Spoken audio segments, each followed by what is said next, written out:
Hello दोस्तों, स्वागत है आप सबका फंडू टेस्टर में। आज हम पढ़ाई करने वाले हैं वी मॉडल के बारे में। वी मॉडल को लोग वेरिफिकेशन एंड वैलिडेशन मॉडल भी कहते हैं। तो हमने आगे के मॉडल में देखा होगा कि सारे के सारे मॉडल ऐसे स्ट्रेट दिखते थे, बट वी मॉडल हमें देख के ही समझ में आता है कि ये मॉडल पूरा वी की वी शेप में दिखता है, इसीलिए भी ये मॉडल को वी मॉडल बोलते हैं। और ये मॉडल का वेरिफिकेशन और वैलिडेशन मॉडल भी हम बोल सकते हैं। तो आज ये वीडियो में हम पढ़ाई करेंगे वी मॉडल क्या है, उसका फायदे क्या है, उसके गैर फायदे क्या है, उसके एडवांटेजेस डिसएडवांटेजेस, और हमें कब वी मॉडल को यूज करना चाहिए। तो स्टार्ट करते हैं म्यूजिक के बाद। Camera rolling action.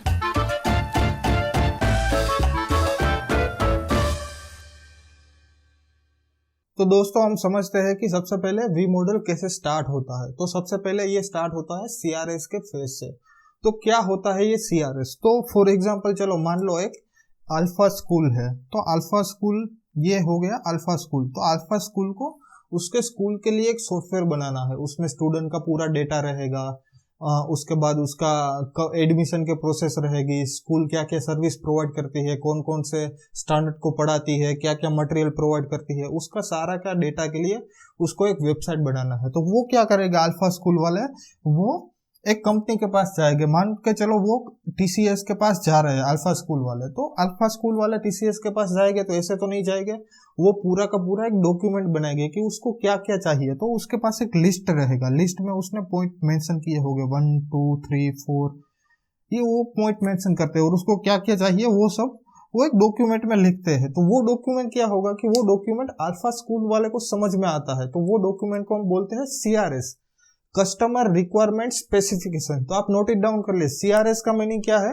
Customer requirement specification. तो ये सीआरएस में ये लोग मेंशन करते हैं कि उसको क्या क्या चाहिए, उसको क्या बनाना है। उसके बाद वो टीसीएस वाले के पास जाते हैं। तो टीसीएस वाले क्या करते हैं कि वो सीआरएस समझने के लिए उसके पास एक टीम होती है, वो बिजनेस टीम होती है या सेल्स टीम होती है, वो सीआरएस डॉक्यूमेंट को अच्छे से समझती है, क्लाइंट के साथ बातें करती है, डिस्कशन होता है, मीटिंग होता है, उसके बाद एग्रीमेंट होता है और वो बोलते हैं कि ठीक है टीसीएस वाले रेडी हो गए, बात तय हो गया, एग्रीमेंट बन जाता है, फिर वो आगे बढ़ेंगे। तो आगे बढ़ेंगे तो क्या होगा कि सबसे पहले उसके पास टीसीएस वालों के पास, बिजनेस टीम के पास सीआरएस डॉक्यूमेंट होगा, कस्टमर रिक्वायरमेंट स्पेसिफिकेशन। तो वो डॉक्यूमेंट का वो लोग क्या करेंगे कि वो सबसे पहले ये डॉक्यूमेंट को एसआरएस बनाने के लिए भेजेंगे। तो ये डॉक्यूमेंट जाएगा एसआरएस टीम के पास, और साथ में ही वो डॉक्यूमेंट कहाँ पे भेजेंगे, तो वो डॉक्यूमेंट भेजेंगे एक्सेप्टेंस टेस्टिंग के लिए।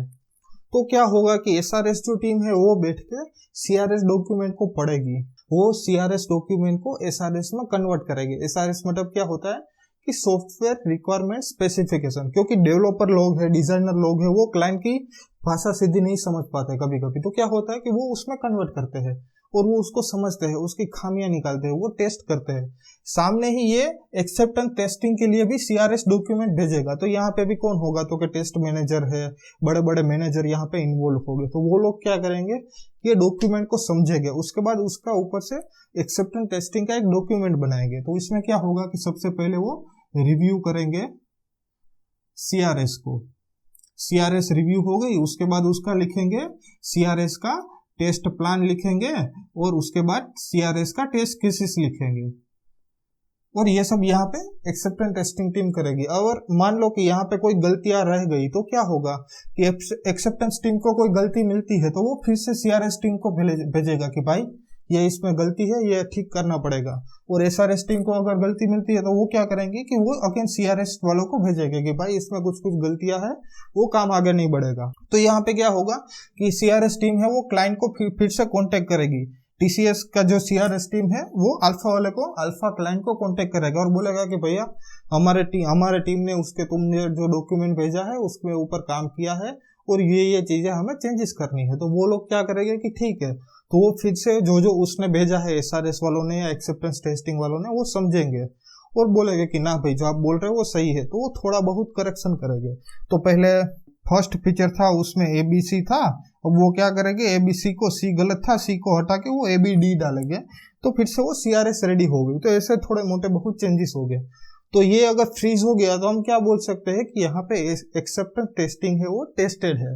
तो ये फेज हमारा टेस्टेड हो गया, ठीक है। तो यहाँ तक पहला फेज हमारा टेस्टेड हो गया। उसके बाद क्या होगा कि वो आगे जाएगा एसआरएस टीम के लिए। तो एसआरएस टीम क्या करेगा कि उसको सॉफ्टवेयर रिक्वायरमेंट स्पेसिफिकेशन में उसको कन्वर्ट करेगा, और वो क्या करेगा कि जो उसका काम बन गया, उसने अपना काम कर लिया, उसके बाद वो भेजेगा एचएलडी वालों, एचएलडी के पास ये डिजाइनर टीम होती है, और एचएलडी उसके साथ ही वो क्या भेजेंगे, वो सेम डॉक्यूमेंट है वो सिस्टम टेस्टिंग के लिए भेजेंगे। तो वो डॉक्यूमेंट सिस्टम टेस्टिंग के लिए भेजा, तो यहाँ पे लोग क्या करेंगे कि ये जो लोग हैं वो बैठ के ऐसा रिव्यू करेंगे एसआरएस को। तो यहाँ पे एक रिव्यू होगा एसआरएस का।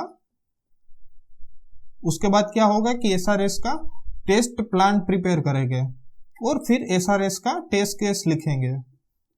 अब टेस्ट प्लान क्या है, वो टेस्ट केस क्या है, वो हम आगे के वीडियो में समझेंगे इन डिटेल में। अभी आप उतना याद रखो कि टेस्ट प्लान लिखेंगे और टेस्ट केस यहाँ पे प्रिपेयर करेंगे एसआरएस का। और सेम चीज ये एचएलडी वाले अपना हाई लेवल डिजाइन प्रिपेयर करेंगे, और सेम चीज अगर उसको कुछ खामियां होगी तो ये यहाँ से फिर से रिवर्ट करेंगे, और ये लोग फिर से रिवर्ट करेंगे, फिर ये लोग चेंजेस करेंगे, फिर यहाँ पे भेजेंगे, और फिर यहाँ पे भेजेंगे। जब तक अप्रूव नहीं होगा तब ऐसे आप वो बातें होती रहेगी, और फिर एक दिन ये हो जाएगा, फिर से ये टेस्टेड हो जाएगा। तो यहाँ तक हमको समझ में आ गया कि हमारा 2 फेस रेडी हो गया है। तो अब क्या करेंगे कि एचएलडी वालों के पास हाई लेवल डिजाइन होगा, और यहाँ पे ये सिस्टम टेस्टिंग डन हो गया है। तो उसके बाद क्या करेंगे एचएलडी टीम वाले एलएलडी को भेजेंगे, और एचएलडी टीम वाले वो सेम वे में इंटीग्रेशन टेस्टिंग करने के लिए वो टेस्टिंग टीम को भेजेंगे। तो यहाँ पे आपको समझ में आता है कि अभी जो मैं बोल रहा हूँ टेस्टिंग को भेजेंगे, आगे भेजेंगे, तो ये हो गया हमारा डेवलपमेंट फेज, और ये हो गया हमारा टेस्टिंग का फेज। यहाँ पे एक साइड टेस्टिंग भी होता रहता है, एक साइड डेवलपमेंट भी होता रहता है।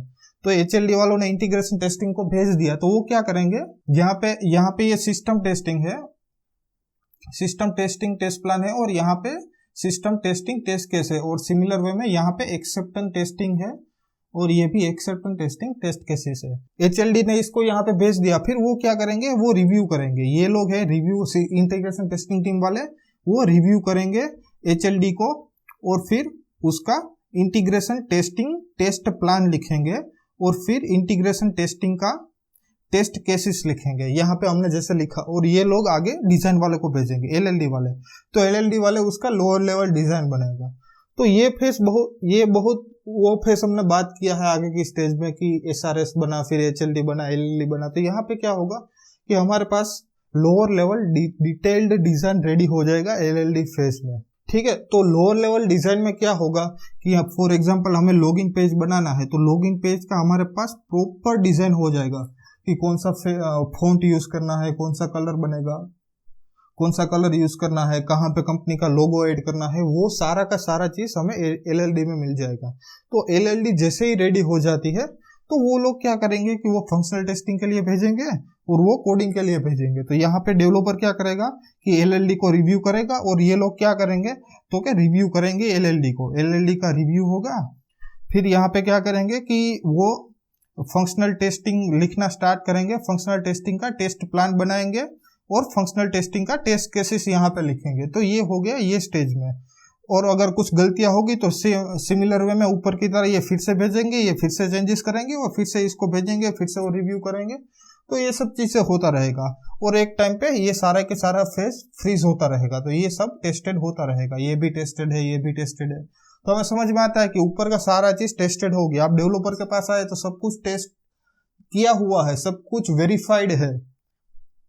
उसके बाद ये लोग एक्चुअल डेवलपमेंट करना स्टार्ट करेंगे। तो यहाँ पे एक्चुअल डेवलपमेंट स्टार्ट होगा, और उसके बाद वो यूनिट टेस्टिंग के लिए जाएगा। यूनिट टेस्टिंग को हम व्हाइट बॉक्स टेस्टिंग भी बोलते हैं। तो यहाँ पे व्हाइट बॉक्स टेस्टिंग होगा। तो यहाँ पे प्रोडक्ट जैसे ही रेडी हो गया, फिर से क्या होगा कि ये प्रोडक्ट फंक्शनल टेस्टिंग में जाएगा, फिर फंक्शनल टेस्टिंग के बाद इंटीग्रेशन टेस्टिंग होगा, उसके बाद सिस्टम टेस्टिंग होगा, और उसके बाद एक्सेप्टेंस टेस्टिंग होगा। तो ये सब पूरा का वी मॉडल का साइकिल चलता है, और हमें अब यहाँ पे समझ में आता है कि वो हर एक स्टेज है, वेरीफाइड है और टेस्टेड है। ये पहला फेज था, तो टेस्टेड हुआ, उसके बाद ही आगे गए। फिर ये फेज टेस्टेड हुआ, उसके बाद ही हम आगे गए। तो इसीलिए हम ये मॉडल को वेरिफिकेशन एंड वैलिडेशन मॉडल बोलते हैं।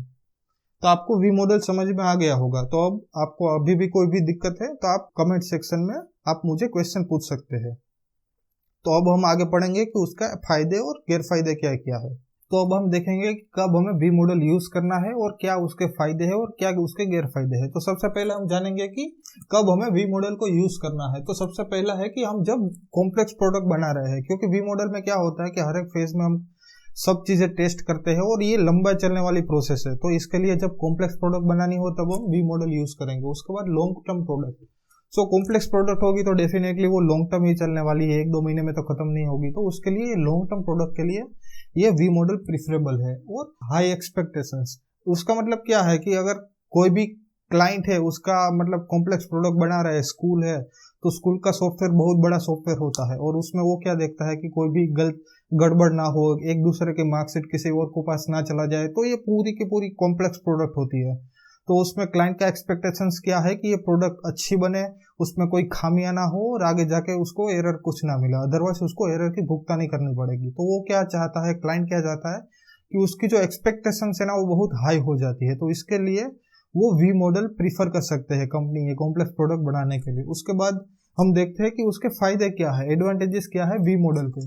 सो वी मॉडल में सबसे बड़ा एडवांटेजेस है टेस्टिंग, क्योंकि हमने देखा वी मॉडल में हर एक फेज में हमने देखा कि यहाँ पे टेस्टेड है। तो हर एक फेज में काम करने के बाद वो फेज टेस्टेड हो जाता है, वो कॉन्क्रीट हो जाता है, हमारे पास उसका डॉक्यूमेंट रहता है।